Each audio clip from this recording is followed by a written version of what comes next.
Welcome to a new edition of the Neon Jazz interview series with legendary jazz saxophonist and flutist Lew Tabackin. Over the course of our conversation, he talked about his start in Philadelphia and his move into playing with the best in the business, like Tal Farlow, Don Friedman, the bands of Cab Calloway, Maynard Ferguson, Joe Henderson, Chuck Israels, Thad Jones and Mel Lewis, and the great Clark Terry. Then he talked about a move to L.A. to play with Doc Severinsen and the Tonight Show Band and on Dick Cavett's television show. And he talks about the beginnings of the band that he formed with his wife, the Toshiko Akiyoshi Jazz Orchestra. He had many, many stories and insights, wisdom, and tales to tell the Neon Jazz, and they were told. So please dig this interview, my friends. Thank you for taking some time to talk to me today. I really appreciate it. No problem. So I'm going to go ahead and dive right in here. And Sure. Nothing too extensive, but just kind of an idea, snapshot, so to speak, of your activity, projects, tours, anything that's been going on lately with you. Okay, lately, I guess the first thing would be I have a new CD. Officially will be released in February. It's called Soundscapes. It's my trio. First one in a little while. Few projects. February, we have to put together the big band, Toshiko's big band, for a special concert at, it used to be Allen Hall, it's now Apple Hall. So that's happening on February 16th. I have a couple gigs in New York around my birthday time. Then off to Europe, April in Paris, Brussels, Vienna, possibly Budapest, and then to Japan with a duo tour of Toshiko. September, end of August, September is my annual Japanese tour as my trio, and we'll be doing the Monterey Jazz Festival with Randy Brecker as guest. So that's basically a snapshot. So let's get back to your roots in Philadelphia. Talk to me about your childhood. What happened to give you this love of music and of specifically jazz? Kind of interesting. I don't come from a musical family, so it's like. But I decided, for some reason, around junior high school, I decided I wanted to play something. I thought it'd be nice to do anyway. So the school had a program where they would loan you an instrument. The only thing I could get was a flute, which was weird because nobody wanted it. Actually, I thought maybe a clarinet, but at least I knew what that was. Flute, I didn't even know, hardly knew what it was, to be honest. So I got it and I fooled around with it a little bit. And basically, when I went into high school, I was 15 years old, I guess. I don't know, I heard, people jamming, and I would play in the orchestra, and I hear people jamming, and thought that was really hip. And I had a neighbor who was a jazz fan lived next door to me. In Philadelphia, we lived in a row house, and next to me was a little older, I guess college-age guy, and he was into jazz. He let me listen to his records. I thought it would be hip. And anyway, at the age of 15, I got a tenor saxophone, and I started working on it. I had a sound in my head that I wanted, and I was able to actually get fairly close in a relatively short time. Like in 4 hours, I had a semblance of a sound. And from there, it was trial and error. A lot of, listening to records and whatever I could afford. Those days, you have to buy a record, and it was expensive. Didn't have any money, so couldn't buy a lot of records. But you could actually shop for them. You can actually hear them in the store before you bought them. It's like you could read the liner notes too, of course. Yeah. Not like vinyl. And so anyway, that's how it started, and one influence to another, and then actually, after a few years, I became interested in the flute. I had been kind of playing it, but I had bad teachers, and I wasn't very good. But I did go to a conservatory because I had to major in flute. I wasn't very good, but my last teacher was very hip, and he was the first flute player of the Philadelphia Orchestra, and he showed me some very basic fundamental stuff that I could work on, the rest of my life, basically. And I started to listen to flute music, mostly classical recordings. I wasn't. I became attracted to the flute as a special case, and I'm doing everything really quickly. The flute, the saxophone was my exploration and hopeful expansion of the tradition. Yeah. And the flute was having to create my own tradition because I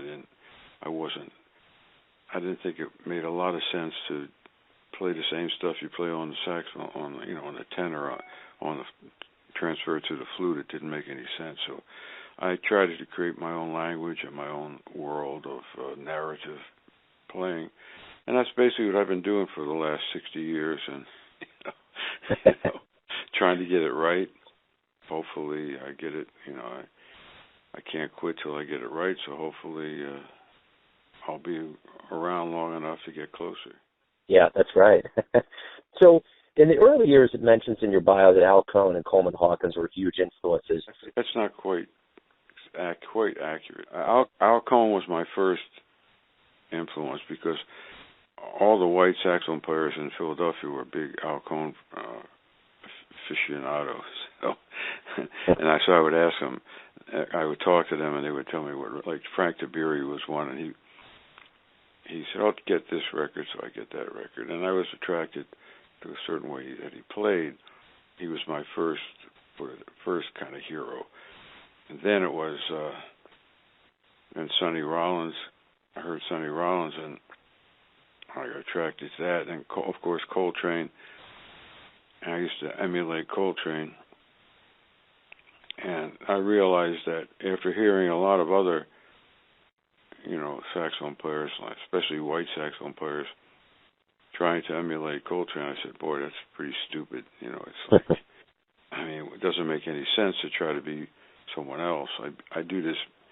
It's kind of like the method acting thing. You get on the bandstand and try to imagine someone else's feelings. So, basically, at that point, I asked, there was a trombone player by the name of Leo Fogel in Philadelphia who had a record collection, and I asked him to, play some stuff for me, and he played me all the great tenor players, and it was a revelation because I'd heard the normal stuff, like I said, I was into Coltrane and Rollins. Of course, everybody heard Stan Getz, and the main people who were more popular. But I hadn't really heard, the giants. So first he played Lester Young, and that was, wow, what a revelation it was.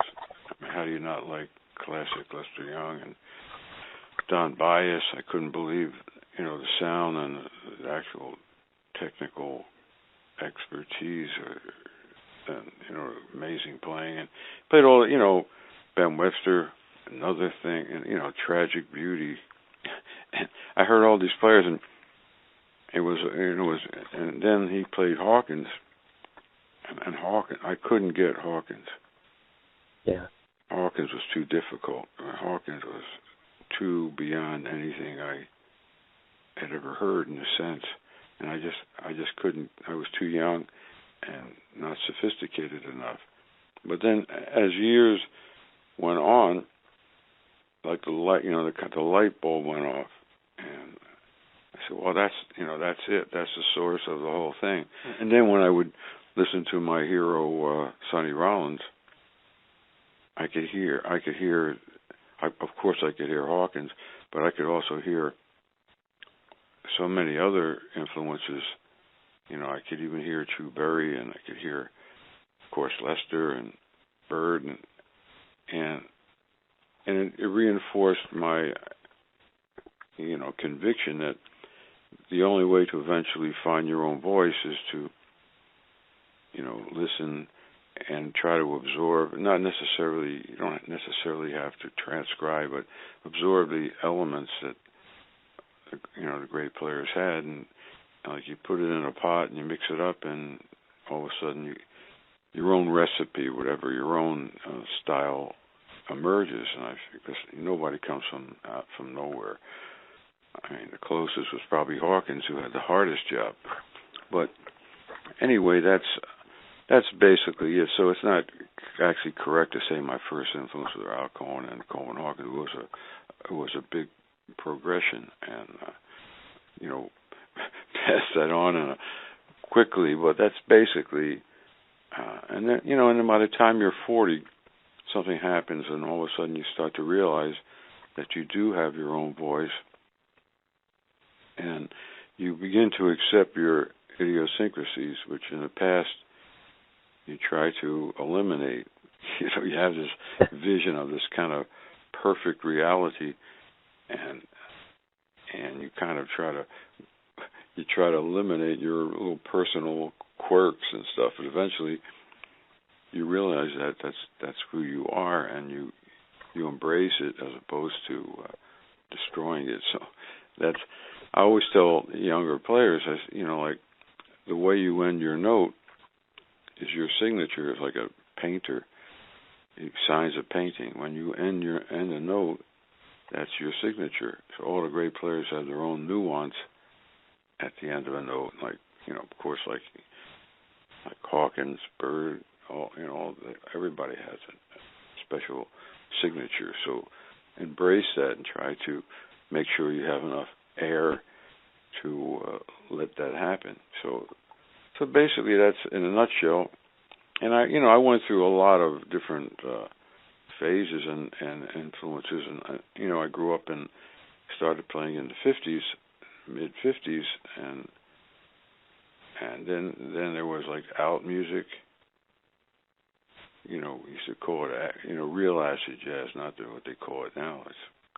They redefined it, but we totally play out, and was involved in that, and I was trying to learn how to play, and then I was trying to develop parallel motion in the sense of listening to older stuff and dealing with quote unquote newer stuff, and because if you haven't, I try to tell young players, if you think that saxophone started, jazz tenor started with John Coltrane, you're really stupid. And as far as they go back to as far as Hank Mobley, they think that's roots. But if you go back farther, you hear a lot of stuff that can really teach you new directions. And if you haven't heard it, it's new. So it's very important to check out the history, get a little ideas about different ways you can sound, different concepts. There's a sound check of Coleman Hawkins, 1939, that they kind of played they had a snippet of it on a New York Times article about someone who had done recordings, live and performance recordings, and they found them, and they played a little bit of Hawkins playing Body and Soul. They played at least three courses, maybe four, supposedly. But if you listen to it, and he's really mad at the owner for some reason. He got into a conflict with the club owner, and he starts playing. He's playing all this stuff. He gets to the bridge, and he plays like what Ira Gittler termed sheets of sound, Coltrane's approach, and where he just played a scale of the chord that he was dealing with. Hawkins did that in 1939. It was kind of scary. So there's nothing new. It's just how you deal with it. There's only 12 notes, and Charlie Parker said you're only a half step away from a right note. I mean, it's like so it's very important to investigate. You don't have to be a museum person, but just to investigate and get some inspiration and ideas, and you develop a repertoire of feelings, like I used to play. Sometimes I play and I'm not doing too well, and it's one of those days, and it doesn't seem to be working. And all of a sudden, I'll play a little something, and I say, "Wow, that's Lester or that's Hawkins," and then I inspire myself in a way. I say, "Well, there is something, there is something kind of spiritual in what we do, and we are connected, and you can get inspiration in certain ways that you don't expect." That's the tenor saxophone, my tenor saxophone world. My flute world is developed in parallel motion again.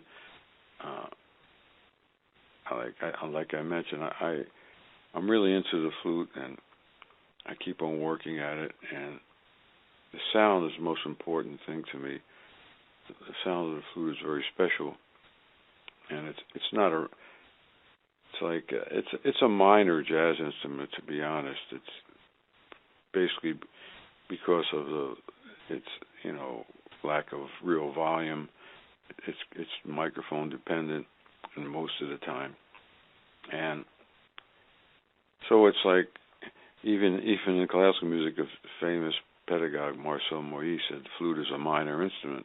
In classical music, in relationship to the piano and the violin, so in jazz it's even a less important instrument. But I try to enter into different worlds and try to tell stories and paint pictures and try to improvise more in that direction. Once in a while I play a little something that's closer to bebop, but basically not.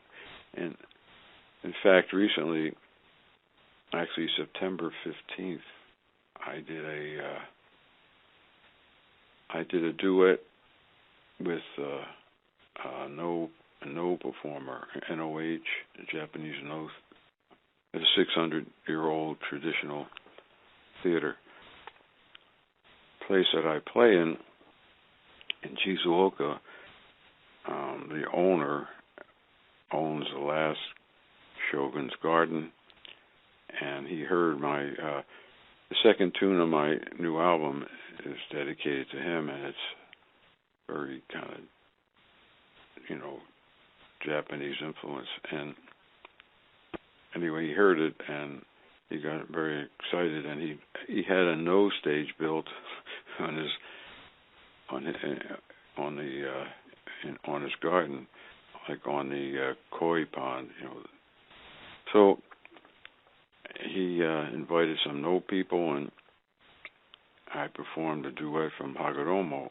It totally improvised on my part. The dance was set, and it was quite exciting, and also was no rehearsal, and just did it, and it was kind of a big hit. So I'm looking for other directions to go into, and utilize what I've been working on all these years. So my flute world is very special to me, and I try to work on both of them.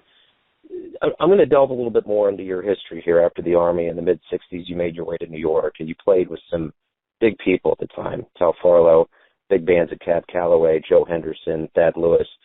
What was it like to get to New York and to really dive into that extreme level of talent and play that was going on at the time? Well, basically, the Tal Farlow thing is I was still in the Army. I was in New Jersey, and he would let me sit in when he came out of retirement. Then when I got out of the Army, I did a bunch of organ trio gigs and saved up enough $400 to be exact to New York. So I was near Asbury Park. I was stationed at Fort Monmouth. So anyway, I got out of the Army and saved up $400 and moved to New York. Found an apartment the first day, believe it or not, but just by going on the classified section. But anyway, I'm a little bit laid back, so I forced myself to go out and expose myself, so to speak. In fact, when I played with Tal Farlow, when I sat in with Tal Farlow, Don Friedman was the piano player, And he said, yeah. You know, he told me to go to this place. It's called the Dom. It's in St. Mark's Place. And I think Tony Scott was in charge of the thing. It was mainly a jam session world. But, I mean, it was amazing. Philly Joe Jones was playing drums. It's kind of a pretty heavy jam session. So anyway, I went, first night in New York, I went down there. And I go, and I said, you know, can I sit in? So Tony Scott gives me a dirty look and said, well, I can't just let anybody play. And I said, well, you know, Don Friedman told me, you know, ask you. And he said, oh, okay, let's see what you can do. That's really inviting.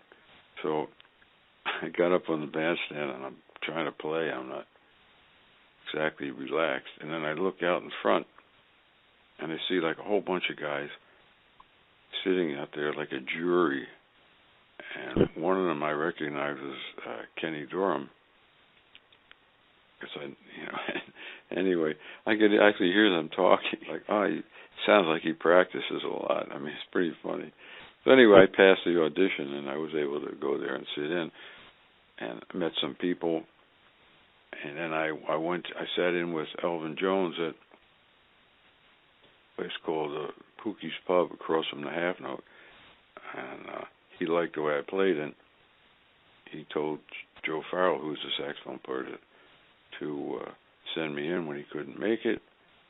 And then I kind of became Joe Farrell's sub, I guess, and he became a quasi mentor. And I did a lot of gigs for him.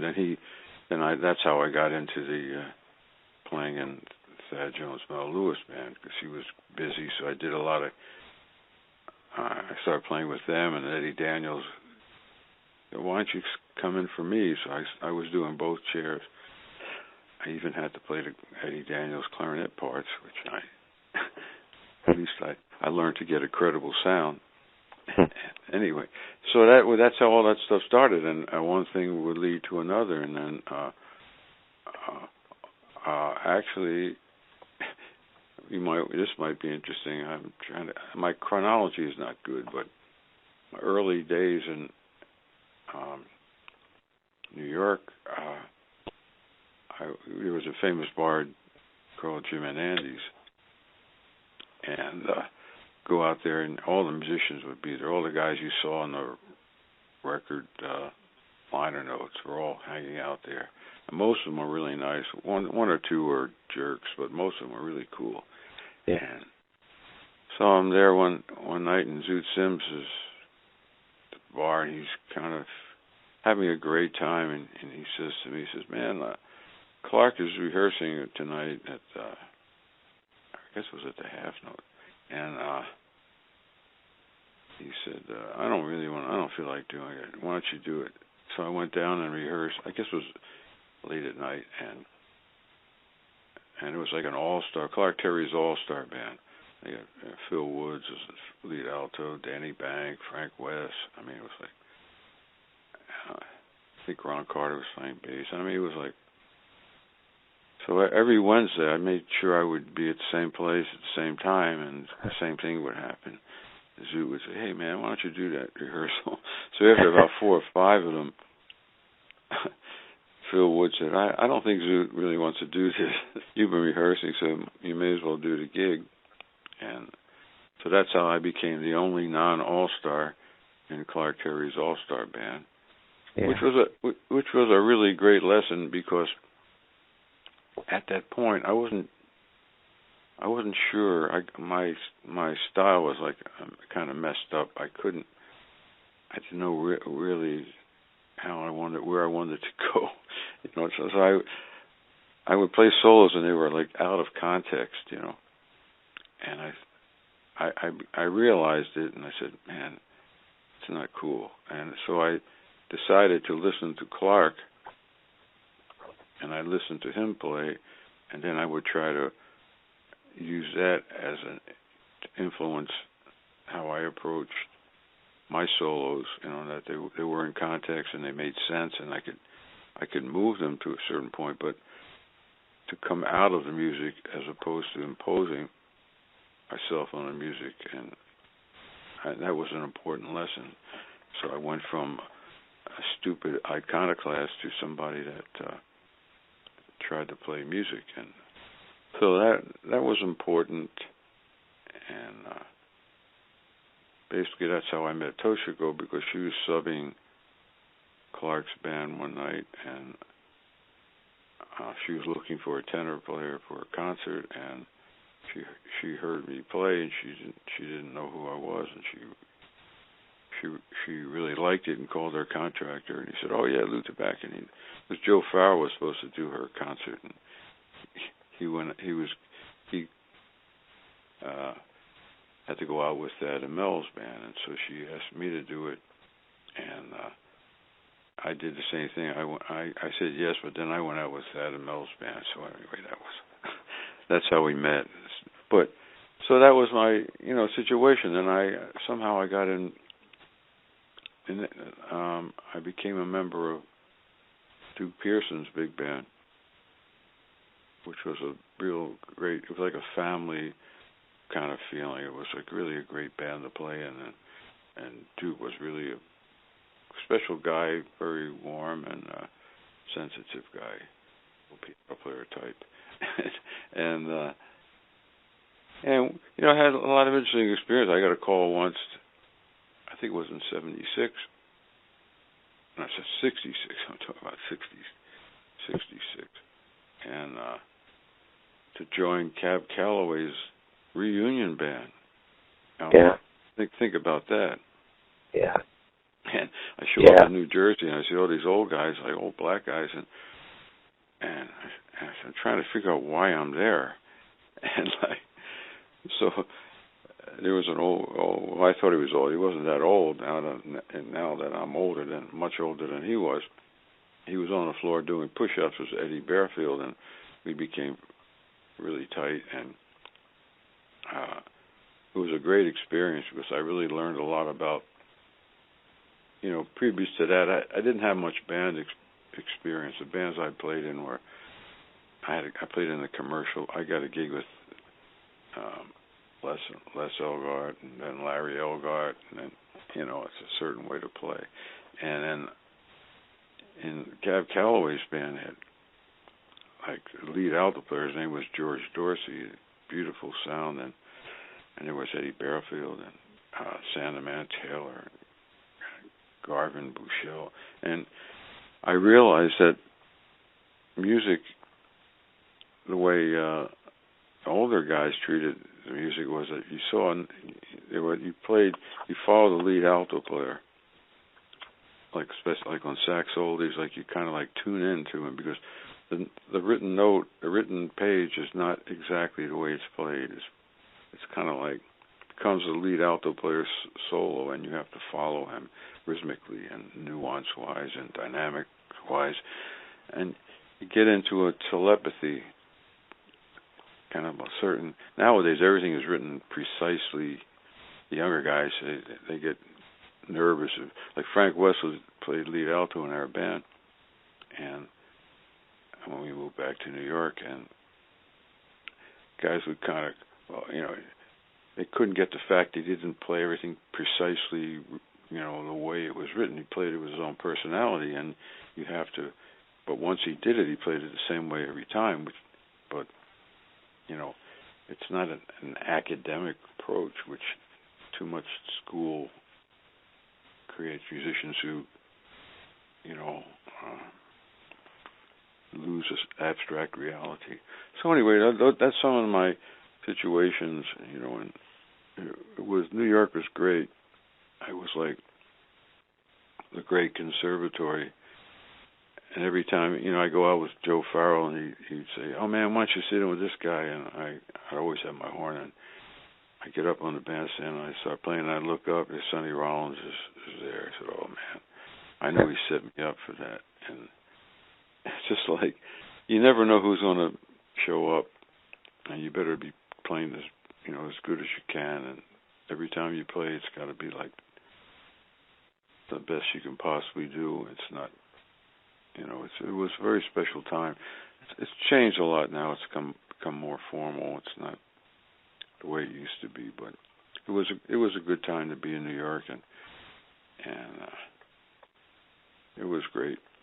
I played in a lot of big bands, although I never had a lot of big band experience, but for some reason I did so many bands, like you mentioned. I did Joe Henderson's band, and I did another band. I did Chuck Israel's band because I could play the flute, and he wrote a lot of flute stuff for me to play, and so that was interesting for me. And so that was my early days in New York. In 1972, I moved to Los Angeles. We moved to Los Angeles like around 69. Arnie Lawrence, saxophone player, he kind of recommended me to do this gig with Doc Severinsen, which was not a great, musically was pretty sad, but my income went from $4,000 a year to $19,000 a year, which is, pretty big jump, like almost 5 times.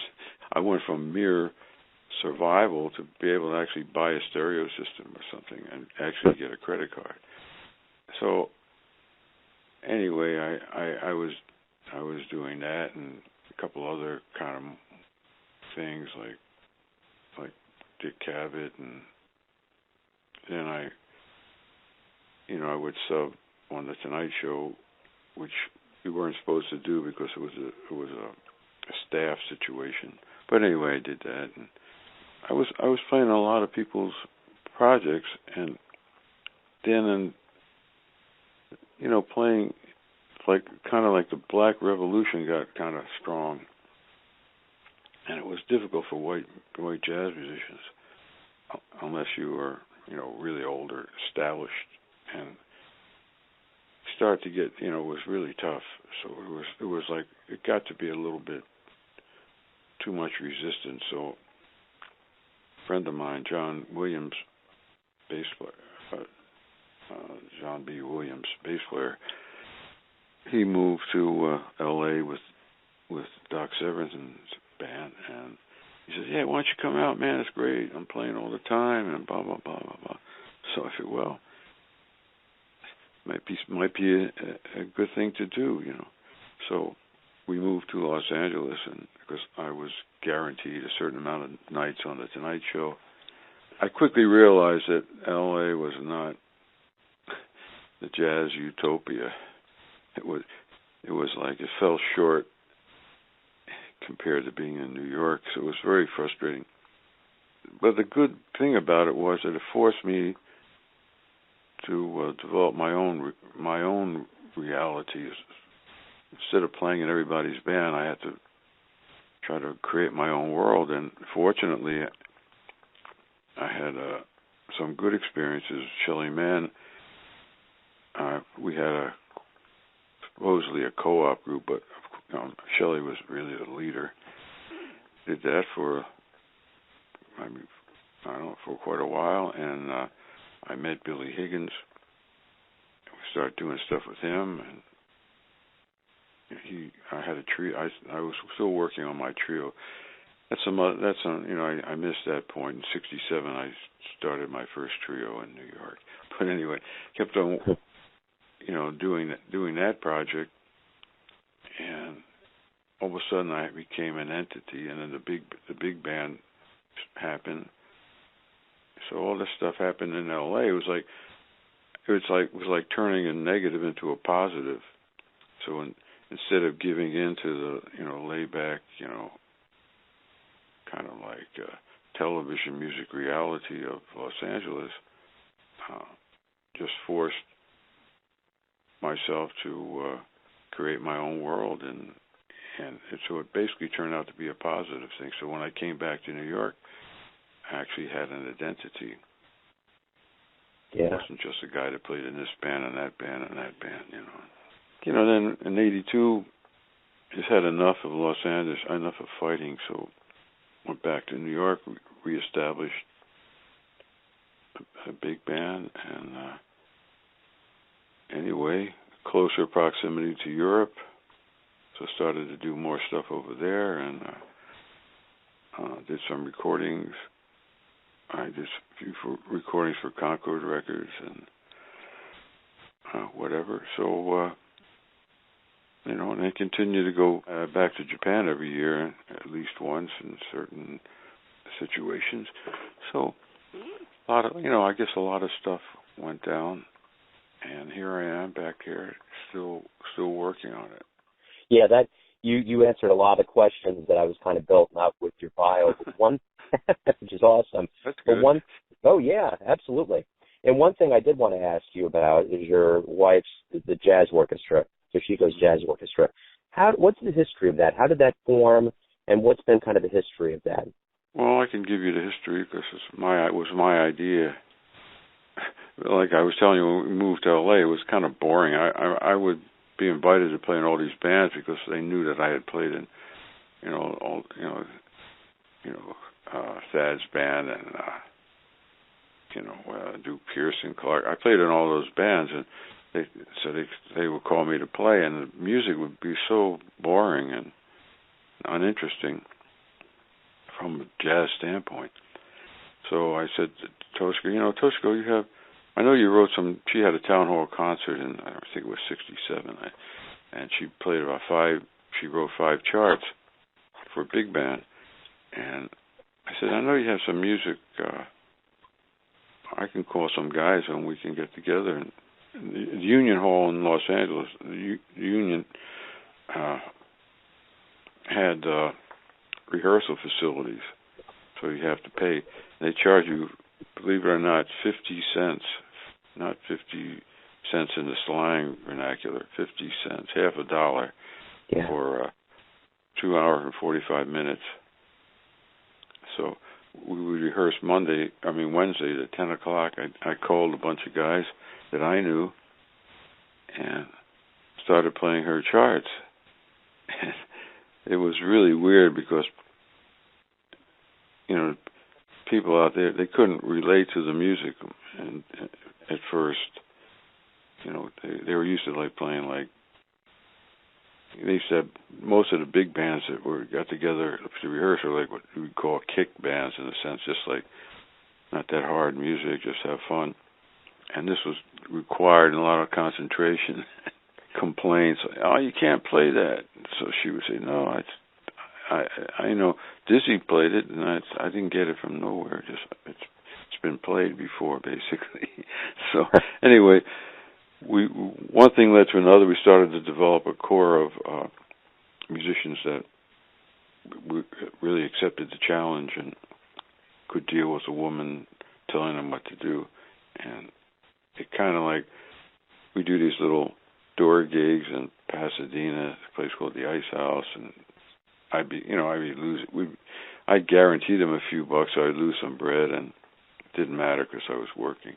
And anyway, one thing led to another, and we had the band finally came together, and we made a recording for a Japanese company, RVC, believe it or not, for a budget of $3,000. Wow. Including everything.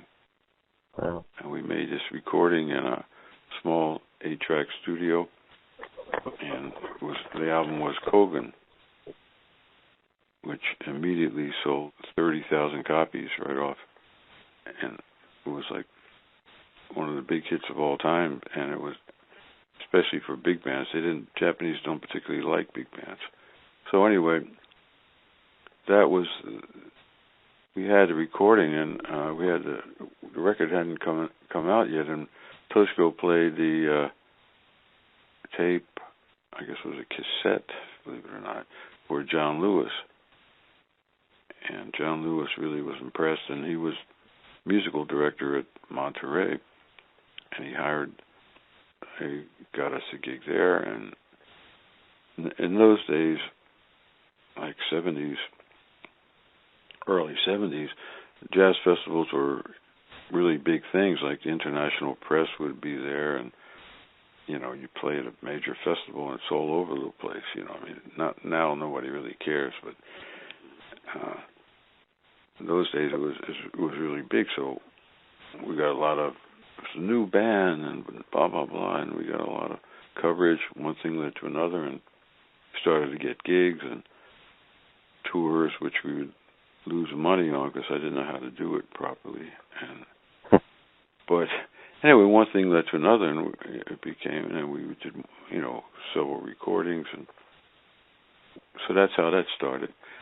And when we moved back to New York, decided to change the name. I told her to change the name because I was getting credit for stuff I didn't do. I thought it was really a drag. They were assuming that I wrote stuff. I didn't write anything. A couple tunes maybe, but I just wanted to make sure that it was clear that it's Toshiko's band. I'll be featuring me. So that was what happened. Toshiko Akiyoshi Jazz Orchestra, because someone in I think we were playing in Lush Life, a club called Lush Life, and whoever booked us thought that it would sound better to be Toshiko Akiyoshi Jazz Orchestra, although we didn't have a string section. But anyway, so then everybody started using Jazz Orchestra after that. But no, so that was very important. That was an important project for the music. I mean, I don't think the American and European audience actually has full appreciation of what that music is and what it became, because a lot of the records never came out here, and the ones that did come out were never promoted properly. And so history will eventually point out the truth that the stuff that we did was, in a way, revolutionary. Absolutely. So over your career, you played with so many people. So this is kind of a two-part question here. Is there anybody that you want to play with that's out today, and is there anybody that you didn't get to play with that you really did want to get with? Well, it's an interesting question. Am I somebody who I'd want to play with now, and there's some people that, well, put it this way, a lot of people that I play with, I had the opportunity to play with, I miss. If that makes any sense. I still miss, there's nobody to replace Elvin Jones. The feeling to play with him is so special that nobody comes close to that. It's a special thing. Billy Higgins, I certainly, miss playing with him. Danny Richmond, these are drummers come to mind. Danny Richmond, another one that unsung heroes. People that are gone that really respected and enjoyed playing with. Jimmy Knepper, another unheralded great musician. And the people I would have liked to play with, I guess there's too many to even mention. I mean I couldn't even. So, and I had an experience playing with Dave Holland in a duo situation many years ago, which was really incredible. I would love to do that again, in some form. A lot of musicians that I used to play a lot with Joey Barron, and we talk about playing together again, and it doesn't seem to happen because of logistical reasons or whatever. I'd have to think about it. Say a lot of the musicians today. I enjoyed playing with a couple of times. I played with Joe Lovano, and he's very communicative, and it's fun to play with people that can communicate. A lot of musicians on the scene today are locked into their little thing that they do, and they can't have a musical conversation. So it's always fun to play with people that you can talk to. You kind of play and you kind of converse, and you're actually, there's a communication that's kind of become a lost way of playing. So I enjoy playing with people that I always get that feeling when I play with Randy Brecker. Yeah. Because we kind of grew up together in a sense, and although he's 5 years younger than me, but when we do play once in a while, it's just like we never stop playing together. It's just like there's a certain communication that happens. So I don't know. I'd have to think about the people I would love to have played with Duke Ellington, of course, you know. Yeah. I almost did. Clark Terry was trying to get me to gig when who left the band? Jimmy Hamilton left the band, or somebody left the band. And I don't know who left the band, but Harold Ashby got the gig, which was perfectly correct. But anyway, I would have liked to have done that. It would have been interesting, to say the least. Yeah. So I would have loved to play with Monk. Yeah. I think that would have been a great learning experience. I guess I'd have to think about it all. On the top of my head, I played one tune with Louis Armstrong, and he wasn't even playing; he was singing, but it felt great. I mean, just to play a few notes behind him, it was just kind of special. I played one concert with Count Basie. Wasn't his band, but it was a band. It was Al Cohen's big band, and Count Basie was a tribute to him, and he played all of his music, and Al let me play most of the solos, which is, and I could actually feel Basie's, his thing was so strong. I mean, you could really feel that special energy and the quality, the character. I mean, the swing. Yeah.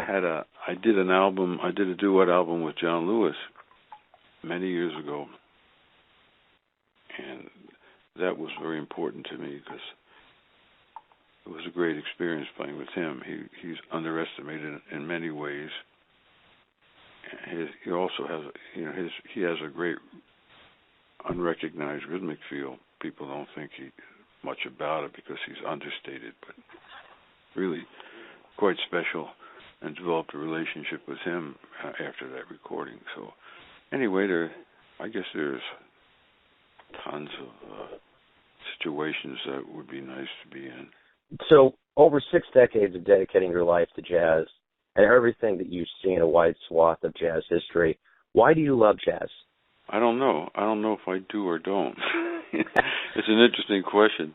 I don't even, I'm not like, okay, my drummer, Mark Taylor, he's always listening to records and constantly. I mean, he's got a headset, earphones on all the time, and he's listening to all kinds of stuff. I found myself not, and which brings into question what I don't know. My feeling.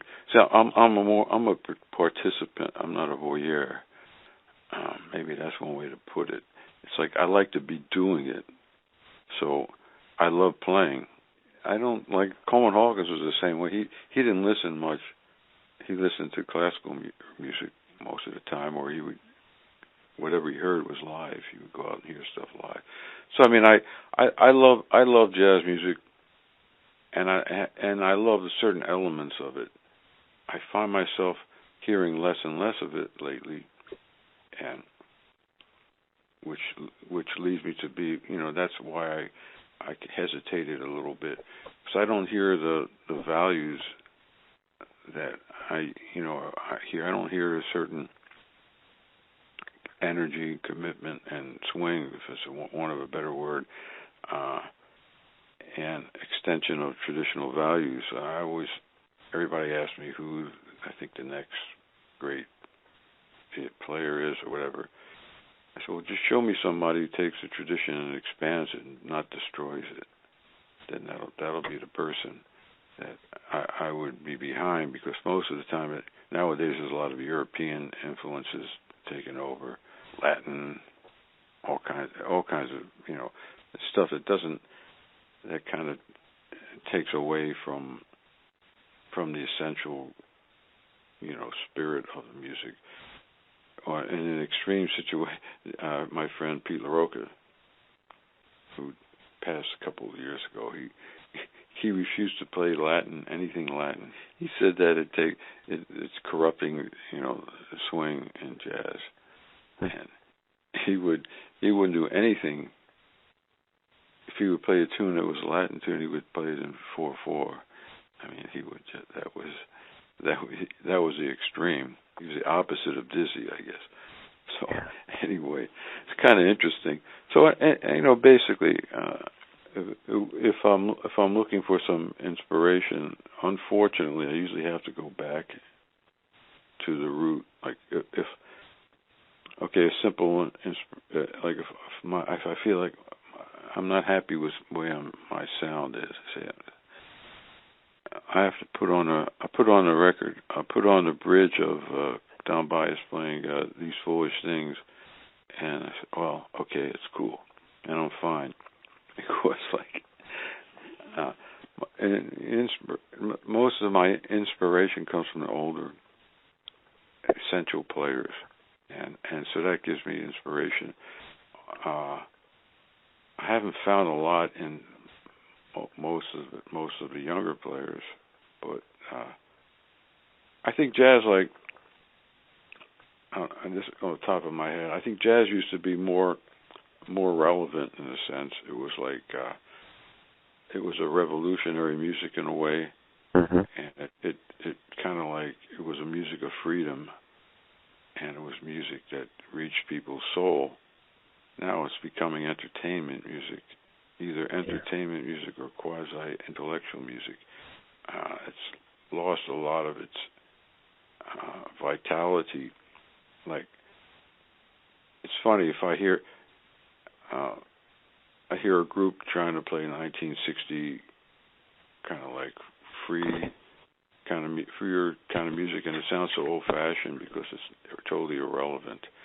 I can get more inspiration from hear somebody play a beautiful song or something that's not trying to prove anything, but exposes the player's soul. A lot of times I'll go hear a young band and they play all original tunes, and I say, do you ever think of playing one standard tune? Because nobody can tell what your soul is, what your value is. If you're playing like sophomore arrangements that you would do it for a school project. Right. I said, well, we can't add anything to it. I said, of course, that's not the point. You add, who are you? I mean, how many times has Body and Soul been played? Yeah. Just because Coleman Hawkins has a definitive version doesn't mean that you can't do your own, express yourself through that song or whatever. And you don't have to reharmonize. You just have to let your true essence emerge through that, and people can actually hear your value. Yeah. But, anyway, that's something I think is important. Absolutely. So I got one final question for you, and it's this: after all this time that you've spent in jazz, all the many miles that you've gone down, how would you like the world to remember your contribution to music? Well, I don't know. I basically, I basically, try to create my own voice and add it to the other millions, thousands of voices, and that I'm a person of integrity and musical integrity, and try to, cherish and expand the tradition. And as a flute player, I think I've broken lots of new ground. Some of the stuff I did 30 years ago has never been, what's the right word? It's never been. It's never been surpassed. Yeah. I think I've opened up a lot of doors, maybe not getting quite the recognition that, for whatever reason, I could have had. However, I like the world to know that I was dedicated to making my little contribution, and obviously that's basically all we can do. Let your voice be heard, and play with integrity, and don't follow the trends and whatever. Just maintain a steadfast approach to excellence.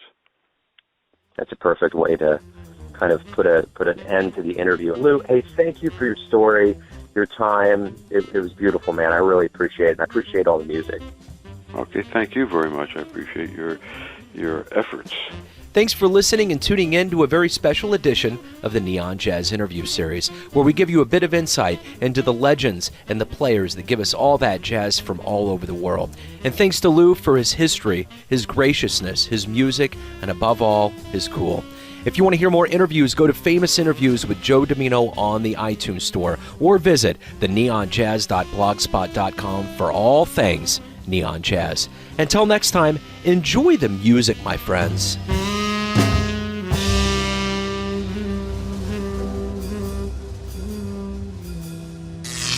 Neon Jazz.